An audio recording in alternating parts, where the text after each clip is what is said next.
әлсіз жігіттің әлі жігітке айналғаны жайында.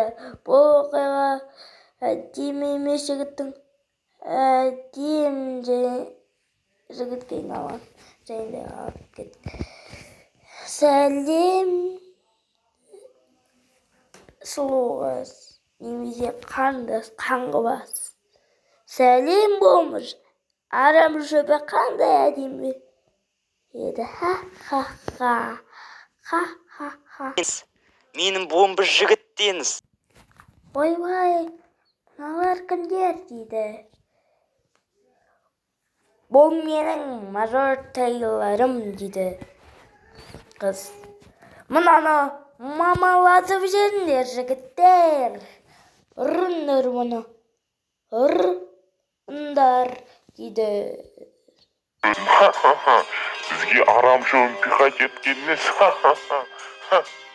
Мына смелекті мамалатып жіберіңдер, жігіттер. Ай, мама деп айғайлап жібереді. Сосын ол ха-ха-ха, ха-ха-ха деп күле бастайды. Жігіттер оған: ай, мамамға жүріңдер ғой мен деп